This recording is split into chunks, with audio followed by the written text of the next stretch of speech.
because we kind of came into it a little bit late, we don't have a draft. And I'm not going to bother trying to simulate the draft because last time it screwed up the overlay. So, that being said, if you would just like to let them know, Miss Gillyweed, that we are ready to go, we're just going to jump straight into it. Because game number 1 is on Garden of Terror. And Panda Global, they had Chen selected, although I think they lied to me because I don't see no Chen no more. And I do hear the sweet sounds of the game starting. Let's jump into it. Well, Panda Global, for those of you guys who may not be familiar with that name, is in fact the Plays. So a team who made it to the round of 8, I believe in June, but not July. So they're looking to get back up there again, possibly looking for that spot in the America's Championship. Speaking of that, we do have teams slowly making their way up there. We mentioned that Complexity and will be facing Ascent, our winners of our last match. Winner of that will go on to face Twin Helix Evolution in the round of 16. Kappa Wolves will be facing off against Nyx Esports for the other spot in the round of 16. And we're hopping down to the other half of the bottom bracket. So we're moving down to the bottom, and we're going to be following Panda Global that side throughout. So Garden of Terror, we've seen one match. Was that yesterday or was that today? I think it was our first match today. Yeah. And that we actually saw a Butcher on. We're not going to see a Butcher here this time, or at least I don't think I saw a Butcher on the teams this time. But so we go into it. We just had a very long matchup there on Tomb of the Spider Queen. We're going to have to see what kind of pressure these teams can pull out today, because Panda Global, it's going to be your team on the left-hand side, as somebody has already left the game, which will just give us a lot of time to catch up on things like draft. But Daihu, Barcode, Avendrind, Zeus, and Lex Uther, some very familiar names, Gilly. Yep, they're making up Panda Global. Their opponents will be Soulless, Peruvian Jedi, Yuki, Doc Destroy, and the person who left, it was Totalist.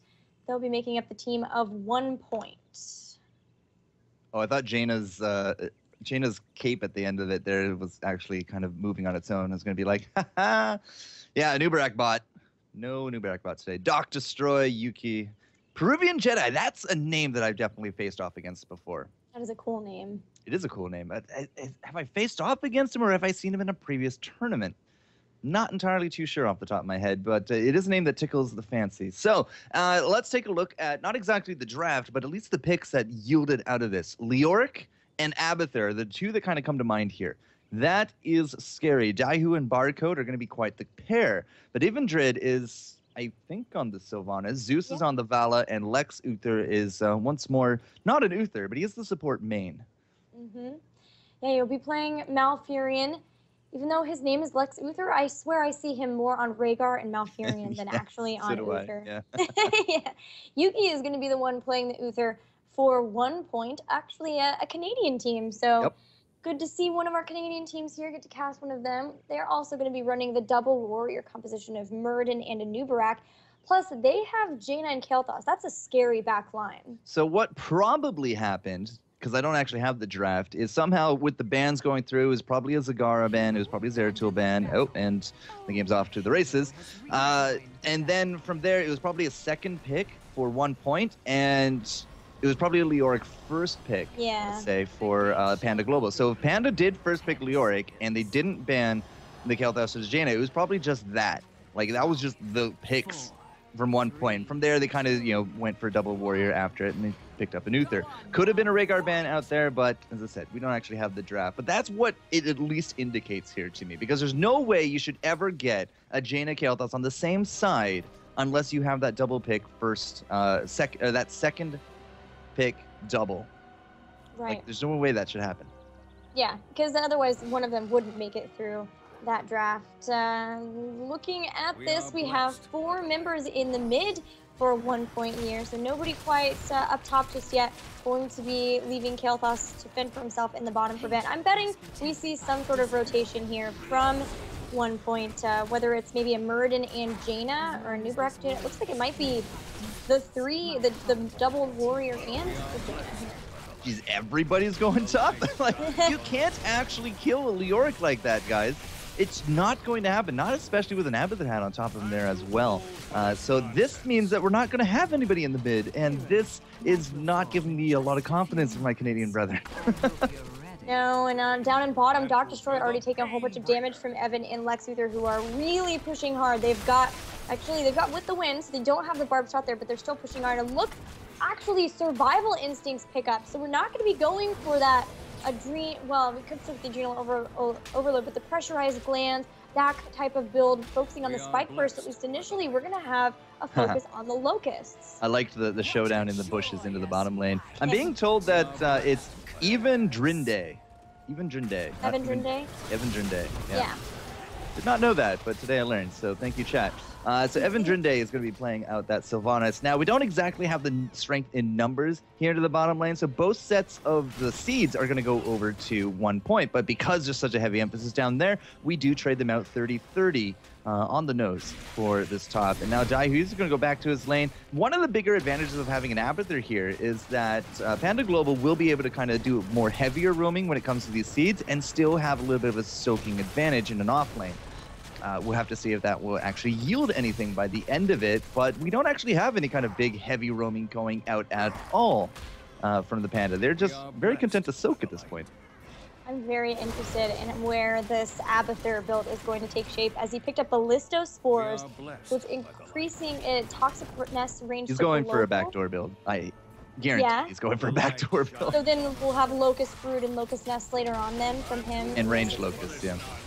Yeah, all right. So really focusing on the constant push power, which really does put 1 point kind of on the clock, on the timer. They really need to be focusing on doing a lot of damage, but unfortunately for them, they have a Kael'thas, so they're also kind of a little bit more focused on late game, although they've got very early game focused in terms of being able to rotate. They have a lot of stuns. They've got the Janus still that they can do with the rotations for pickups, but they're on the clock a little bit from this backdoor pushing the Abathur build. If you can hear trailers in the background, chat, you shouldn't. All right, I'm just going to cycle through the overlay. Don't freak out. But I'm just going to cycle while we have a little bit of this pause. This is actually our worst set of matches so far for the pauses. We've been actually, I guess, pretty good about that, haven't we? The most important thing I've learned in all my journeys there, but we do have, sounds like, Doc Destroy leaving the game, so a little bit of an issue here on the side of 1 point in being able to stay in the game. All right, so let's hope that is fixed. Panda Global in 1 point. Come on, Doc, you can do it. Who's Doc playing? He is playing, I thought it was maybe a new Barak. Is it a new Barak? Nope, it's Kael'thas. Kael'thas bot? We saw Valabot do amazing yesterday. I don't know if Kael'thas bot can measure up to the powerful ally that is Valabot.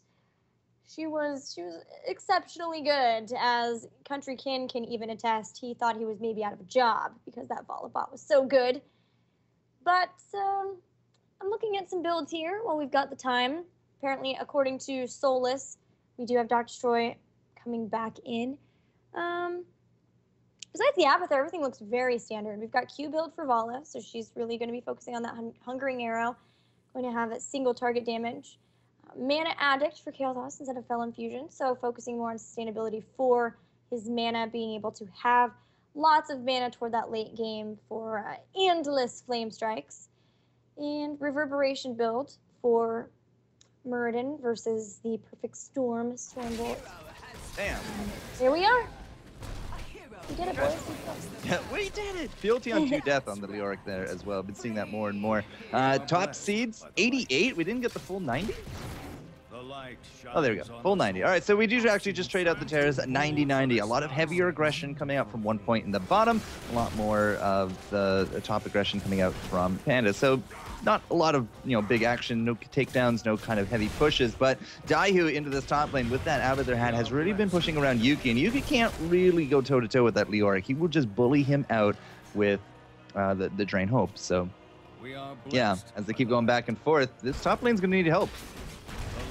And no one is really responding to it. In fact, they're going after these Siege Giants on bottom. Just now, Jaina starting to rotate up, but this is a big battleground. It takes a long time to run all the way from the bottom to the top, and because of that, Daihu is now taken down 2 towers, the gate, and is even starting to throw a little bit of damage on this fort. Peruvian Jedi coming around the corner is going to try to throw down the blizzard on him, try to slow him down, but nobody is going to be able to do much to a Leoric with an Abathur hat.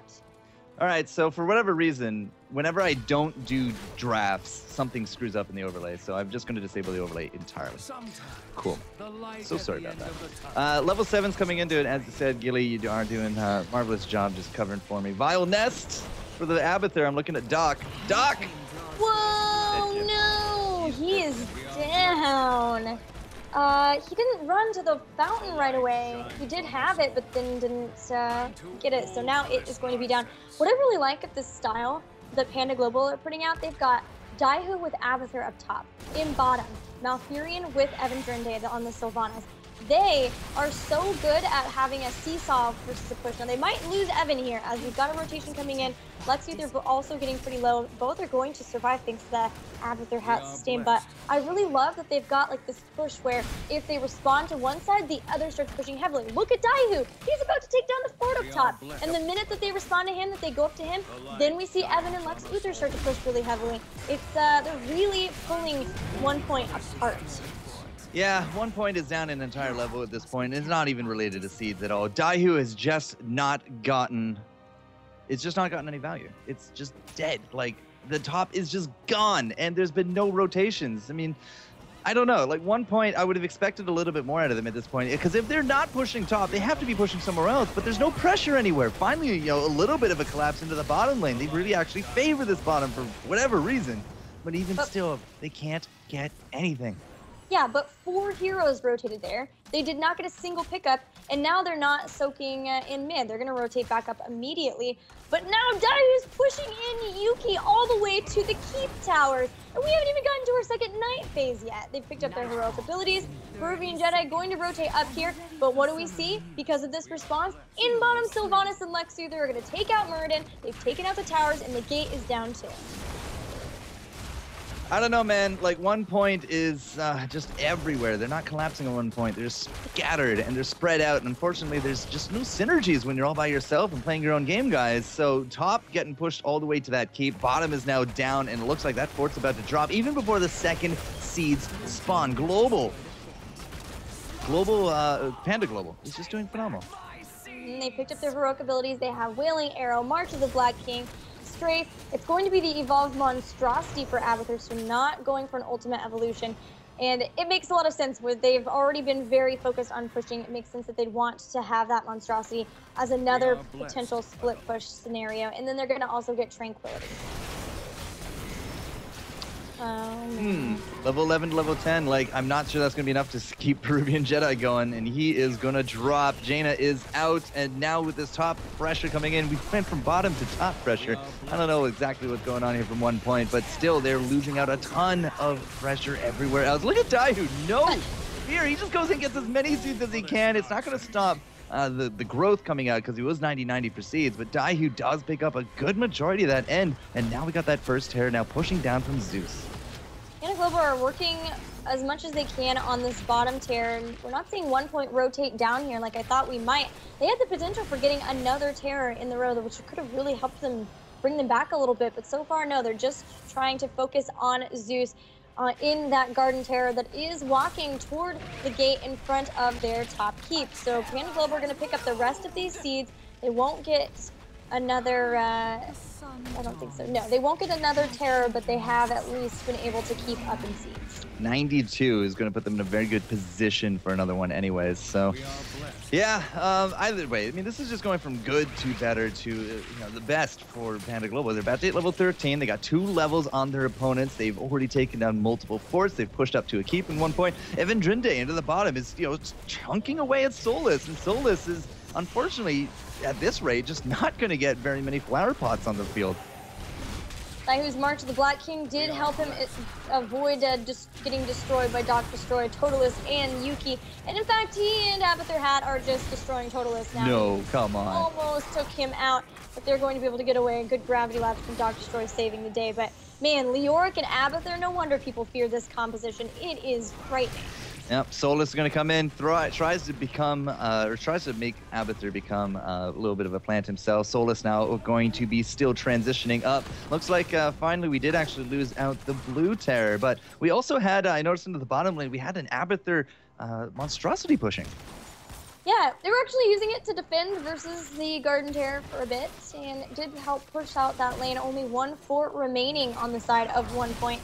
And they've got to be careful here with this push-in because they do not have level 13. Daihu is going to be picked up in the gravity lap, drop down underneath the Phoenix, but he is completely fine with that. He's going to try to zone out Peruvian Jedi here, who might be able to catch Peruvian trying to get away. They're playing a little bit of Ring Around the Rosie. In the meantime, Bala has fallen, so a good focus on somebody else other than Leoric. Now he's going to have to Wraith walk away and going to get stunned, maybe even to the point of being taken out. Yes, he will. Or maybe. will he? Or will he go? Good grief, Carapace. That drain hope at the end of it nearly making Daihu just doing those kind of plays. But 14-13 coming in. There's that Bombard strain coming in from the Abathur. He is very likely, again, looking for that Brood at 16. Global Mines and Brood, I mean, we already have a good avenue for them into this top lane because, again, like, those walls are gone. One tower is missing. Bottom fort is also missing there as well. Lots of opportunities here for monstrosity pushes for those Locusts to be coming into this. And so far, Daihu has just been an absolute superstar on top of that. Leoric. Finally, he does drop 5 takedowns total between these teams in 10 minutes. Not exactly the most, killing of games, but at the same time, the pushes have been absolutely devastating from Panda.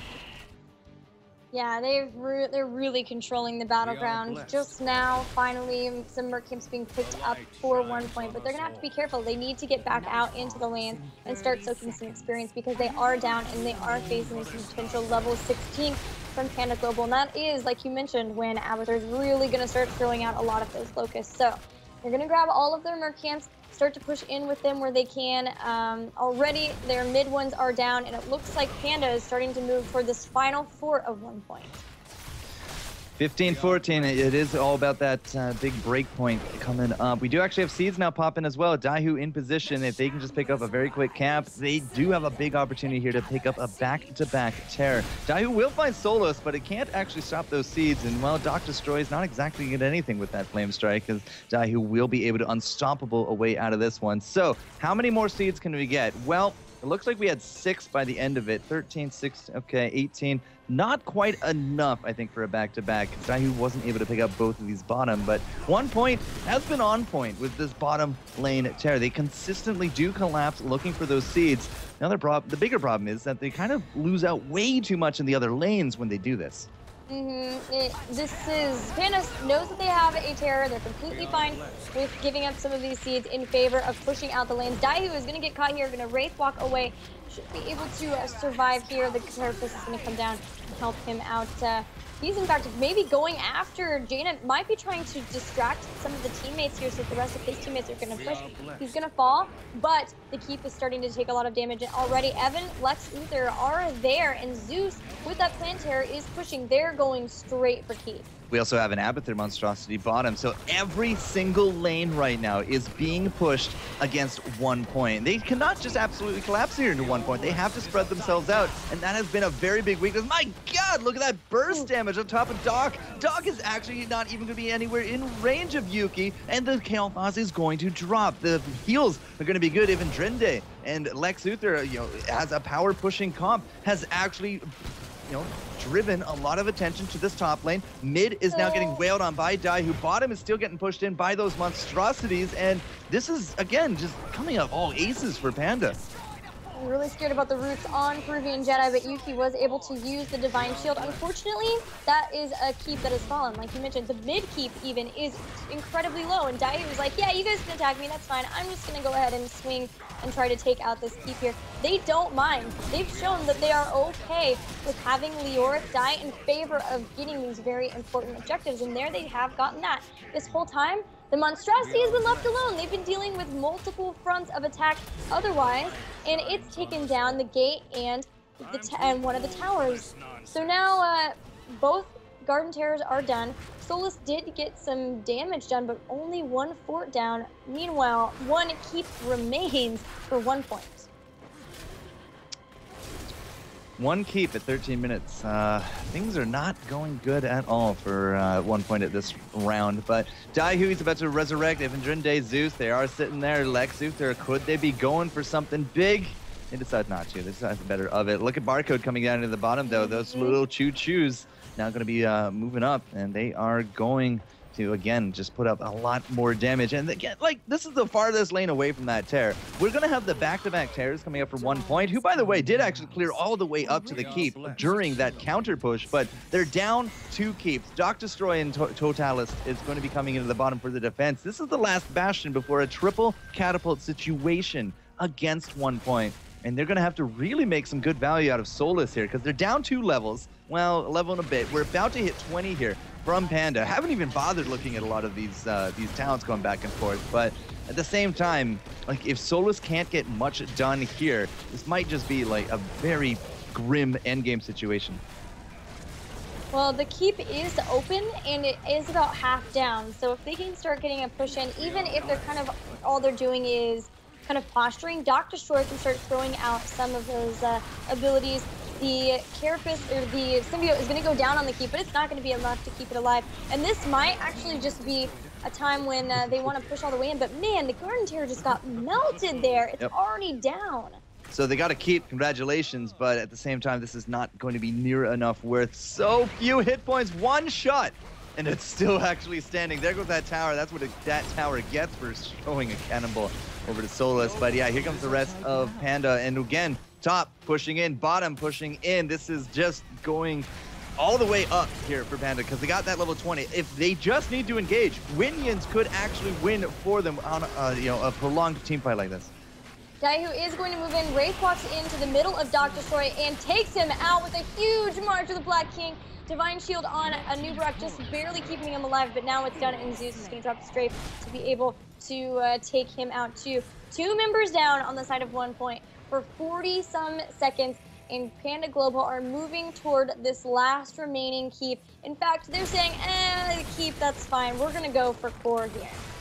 Yeah, the keep is just going to be collateral at this point. But Sylvanas coming in, the backdoor builds coming up from the Abathur have been really good. Now 2 defenders down. This is poised here for a very quick win for the Panda Global. They've been basically in control of this match since minute 1. Disconnects aside, and it does look like that is going to seal the deal. 30% and counting. Well, maybe not. They actually do take down the Sylvanas. They take down the Vala. Daihu, as unstoppable as he is, and with that hardened shield, he's not going to take a heck of a lot of damage, but he will actually drop, and the defense will be solid. But 24%, and you got an Abathur to kind of try to capitalize on that a little bit later? This is very grim. They were just going to hang around there. You're just going to stay right there. He knows he's got an Abathur hat. As soon as he pops back up, there's not going to be much shield regeneration because it's under constant siege from all the lane. And 1 point know this. They are going for the core of Panda Global, but Leoric is staying at core. He's nearly back up. There's not very much shield at all. 16, 15, 13. Yeah, this is going to be it. That was a March, I think. Yeah, that was the March. And wow, the web rev, 2%. I still don't think this is enough. The 4-man collapse on top of the core, and it will not matter. Barcode comes in and slaps it. He slap-a-third that core for the win. Oh, God, that was amazing. For once, Abathur's base slapping damage wins a game. That might be the only time I've ever seen that happen. I think it is the only time. I didn't even catch it on camera. Oh, no. That's all right. The replay is there. The replay is there. We'll submit it to TGN for a top 5 play. Yeah. Man, wow. That Panda Global, their split push was insane. And realizing how big the battleground is, making 1 point just go back and forth, trying to defend the pushes. When one is getting defended, the other is moving in. They took down so many structures early on. They made that a pretty short Garden of Terror game, which is hard to do. That's a pretty longer battleground, but there just wasn't any kind of early game response, and because we took so many objectives so early on there from Panda Global, they were able to just kind of capitalize on, I think it was level 10 to 8 and they didn't really give up the advantage past that. I mean, they were always consistently ahead in levels. They ended off 21-20 by the end of it, but the backdoor Abathur, they didn't even need to augment the Leoric. He was just a bully of his own right. There was nobody really kind of stop him in that top. And we committed so many resources to the bottom area of the map for so long from one point, and they never even took that fort down there. No. God, they really were just trying to stave off. They wanted to play a very normal game. One point was like, yeah, we've got a great comp. We've got the Kael'thas, we've got the Jaina. We're ready for this normal game, but that is not what Panda Global had in mind in the least. It was never about a normal game. It was all about that split push. It was all about tactical losses. Mainly on Leoric, giving up, kind of distracting them for the bigger goal, the sacrificing your queen to take a keep sort of thing, except the queen knows Leoric. You trying to do like a chess metaphor? Thing? Yeah, man, I'm just what I'm talking about. Is like, they would sacrifice your queen for Leoric. And say like, Leoric maybe is overstaying, but he wasn't. He was there distracting so that they could take down keeps, or they could push a lane, or they could get some towers somewhere to open up for Abathur. It was a very brilliant play. Very brilliant play, yeah. By the end of it, mixed metaphors aside, yeah, they were able to seal the deal, and that was a really good set from them. Like, for game number one, we came into it late, we couldn't draft, then I got distracted by overlay issues. I'm so sorry to anybody watching the VOD, but they will be fixed for the next one, and when we come back, we will have game number 2 of Panda Global and 1 point, and we're going to have to see if 1 point can put 1 point on that board, because otherwise it's a 2-0, and that means that we're going to be into the money there for Panda Global with that $300 of BlizzBucks. FourCourtJester and Gillyweed will return. Stay tuned.